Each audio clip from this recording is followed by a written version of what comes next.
নমস্কার, জয় মাতারা। আমি অ্যাস্ট্রো হিমাংশু ভাগ্যের দুয়ার থেকে আপনাদেরকে জানাই আন্তরিক শুভেচ্ছা, ভালোবাসা। আজ আমি যে প্রেডিকশানটি করতে চলেছি, জাতকেরা হলে ডান হাতটিকে দেখুন আর জাতিকারা হলে বাঁ হাতটিকে দেখুন। এইটা দেখুন আমাদের হৃদয় রেখা। এই হৃদয় রেখার ওপরে যদি এই ধরনের ছোট ছোট ত্রিভুজ দুটি তিনটি থাকে তাহলে এটি অতীব শুভ।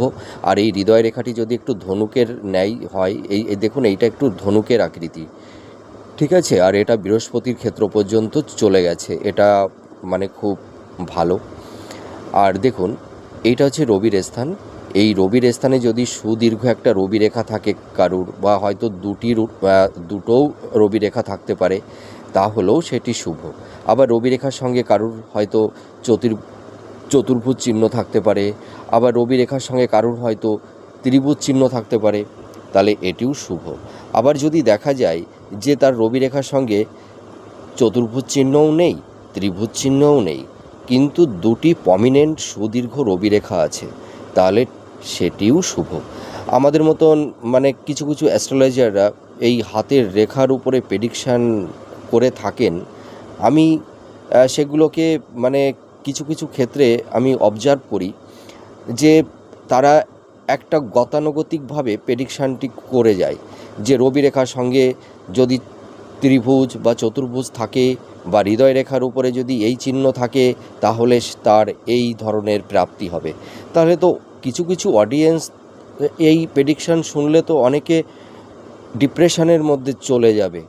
ধরুন আমি যদি বলতাম যে রবি রেখার সঙ্গে এই ত্রিভুজ বা চতুর্ভুজ থাকতেই হবে, তাহলে যাদের নেই তাহলে তারা তো ডিপ্রেশনের মধ্যে পড়ে যাবেন। তাহলে তো আপনারা ভাববেন যে আমার হয়তো এই শুভযোগটা হবে না। এইটা একটু মানে ভাঙিয়ে ব্যাখ্যা করে বলাটা উচিত। আমি যেমন বলছি এই রবি রেখার সঙ্গে ত্রিভুজ চতুর্ভুজ চিহ্ন থাকলেও এটিও শুভ। আবার যদি এই চিহ্নটা না থাকে, যদি দুটি প্রমিনেন্ট সুদীর্ঘ রবিরেখা থাকে বা একটিও যদি রবিরেখা থাকে সুদীর্ঘ, তাহলে সেটাও শুভ। তাই যাই হোক, আপনাদের আমি বোঝাতে পারলাম। এবার দেখুন এই বৃহস্পতির ক্ষেত্রে যদি এই ধরনের একটা চতুর্ভুজ চিহ্ন বা ত্রিভুজ চিহ্ন বা স্টার সাইন, তার মানে তিনটির মধ্যে যে কোনো একটি আপনারা মিলাবেন। অনেকে বলে দেয় চতুর্ভুজ চিহ্ন থাকতে হবে। আরে বাবা, চতুর্ভুজ চিহ্ন থাকলেই হবে আর অন্য চিহ্ন থাকলে হবে না? এটা কি কখনো হতে পারে? কখনোই না।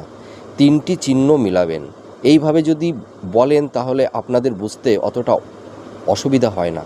তা আমি সেইটাই চেষ্টা করছি। তা আমি কি বললাম, ত্রিভুজ চতুর্ভুজ স্টার, এই তিনটির মধ্যে একটি থাকলেও হবে। আর শুক্রের স্থানে যদি এই ধরনের চতুর্ভুজ ত্রিভুজ চিহ্ন থাকে তাহলে এই সব জাতক জাতিকারা প্রচুর অর্থ ধন সম্পদের মালিক হতে পারে। এরা ভীষণ ভাগ্যবান ভাগ্যবতী। নমস্কার, জয় মাতারা।